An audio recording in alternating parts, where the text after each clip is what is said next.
Let's call on our starting lineup from our women's volleyball team of the Philippine Army. Wearing jersey number 3, Joanne Bunag. At number 4, Mayet Carolino. Wearing jersey number 5, Mary Jean Balse. And setting for their team is number 7, Tina Salak. At number 9, Michelle Carolino.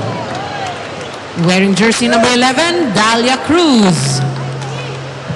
Libero, number 2, Shasha Shatan Torres. Head coach, Mr. Ariel Dong de la Cruz. I'm sorry. Corporal Rico. Sorry. Let's call on the Lady Eagles from the Ateneo de Manila University. Wearing jersey number 1, Ariel Patnongon. At number 2, Eliza Valdez. Wearing jersey number 3, Gretchen Hall. At number 6, Z Hervasio. Wearing jersey number 12, Jem Ferrer. At number 15, Phil Kainglet, team captain. And their libero with jersey number 13, Benden Lazaro. Head coach, Mr. Parley Tupaz. Good luck to both teams. Well, the starters were introduced to you. As you can see here, Patnongon, Valdez, Ho, Hervasio, Ferrer, and Kainglet for the Ateneo Lady Eagles. Doon sa kabila naman, napaka mga familiar na mukha, no? Carolina sisters, oh, Season, sabi mo. Ay, oh, mali. Season. Pero, of course, itong mga to, mga pangalan, mga big-time names in Philippine volleyball. And most of them have also played. At yung iba dyan, nasa national team pa rin. Hindi iba, most of them are still in the national team. I think mga 6 sa kanila naglalaro pa. Yung core ng Philippine Army is still a part of our national squad. Team. And Valdez, ang ating third leading scorer here sa ating second conference. Looking once again to put up big numbers. Pero ang tanong dito mo, sino makakatulong sa kanila dito? Kasama niya si Phil Kainglet. Pero sino pa ang puputos para dito sa Lady Eagles? Well, I guess Coach Parley would want to see a total team effort coming from the Lady Eagles. As we've mentioned in our pre-game, this is something that they want to practice in itong open conference. They want to test siguro their defensive and both defensive and offensive movements inside the court. Itong gusto nilang subukin yung defensive concept sila, definitely. Ito, magandang pagsubok to dahil totoo yan, yung sandata ng Philippine Army dito ay full to the brim, so to speak. It's actually good practice in our school team, with our school teams na sumali ngayon dito sa open conference. Magandang practice going into their major tournaments. Imagine, no? Parang all-star yung kinalaban mo eh. Dati, pahapyaw lang yan. Isa, dalawa magiging guest players. Pero ngayon, buong kupunan na siyang susubok na makakuha ng isang kampyonato. Only 5 teams have managed to win those 14 titles dito sa ating nakalipas sa 14 conference. At ngayon itong Philippine Army ay magandang pinapakita. And people expect them to really figure prominently doon sa kampyonato. Yan yung reception na importanteng maging matining for Team Ateneo. That's right. And Michelle Carolina scoring an ace early on in this first set of this game between the Philippine Army, the Lady Troopers, against the Lady Eagles. Siger Vasho almost had that point for Ateneo. Jem Ferrer going once again to Valdez. Good jobs at the net. Vasho will score for Ateneo. Si Siger Vasho na yung third leading scorer for the Lady Eagles. Pero ang layo ng production niya dito kay Phil Kainglet at saka kay Valdez. I'm pretty sure si Z is one of the... As years went by, si Z had the roller coaster ride, especially with her offense. So siguro, this year, siya talagang kailangan rin to step up her game and help her teammates para talagang malayo ang abutin nila in the coming UAAP. Ito, sinusubukan nilang makipagsabayan sa Philippine Army in the first set. 3 apiece, and Gervasio attacking once again. Rejected Phil Kainglet with a drop shot. Salak retrieving. Bunag once again. Bunag, of course, is one of the leading scorers here in the Yes. league today, if not for 1 or 2 itong si Bunag.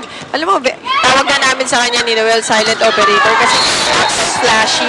But when you look at her numbers after the game, magugulat kayo. Yes. Ganito na pala karaming ginagawa nito. This is the kind of multiple attackers na meron itong Philippine Army. This time it's Mayet Carolino coming off her best scoring game. Another 16-point game for Mayet Carolino.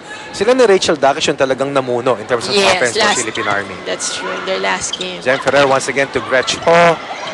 Bunag keeping it alive. Pinasalak attacking for Philippine Army. Napangiti siya ron. Phil Kainglet, a single blocker. Phil Kainglet sending it a bit wide. Had the right thing in mind though. Yan ang gusto ko kay Tina Salak eh. Dahan-dahan lang siya kumilos. Pero pag kinakailangan, meron pa rin yung mga fast twitch muscles na tinatawag. Mabilis pa rin ang kanyang reaction time. That serve. Si Tina Salak, when you see her inside the court, she leads by example. Yes. Hindi masyadong maingay. Alam mo yun, hindi masyadong masalita. But when you can see her calmness, nadadala ka eh. Hindi ka nagpapanik. Kaya ganito yung nangyayari rin sa Army kahit na, let's say, down sila. Nakuha na sila ng isang set nung nakaraan eh. Parang pwede mong iparallel itong si Mikmik Laborte dito kay Tina Salak. Yung mga ibang klaseng lideratong pinapakita. Against 2 blockers, Bunag and Ging Balse. Kainglet scores to push Ateneo closer to Philippine Army. Kainglet playing it smart on that last play. Yan yung mga gusto ni Coach Roger makita, no? Na ang taas-taas ng blockers, Phil Kainglet scoring one off the block. 6-4 for Philippine Army. After that service error coming from Zig Gervasio. Becomes 7-4. Ging Balse serving right now for Philippine Army. Of course, Ging Balse, one of the better servers here in the V-League. Balse, Carolino, going to Bunag with that free ball. Let's see how Ateneo uses this one. You go to the middle, well read by Salak. Lazaro going to Valdez. Ging Balse. Valdez digging. Kainglet once again against 2 blockers. Boy pa to. Oh, and Torres just running after that second ball. Phil Kainglet going cross court once again. Bunag coming up. Just at the net. Ayan. Bunag was responsible for that last point. Solid offense at masipag na depensa. First technical timeout. Abante ang Philippine Army. 8 against 4.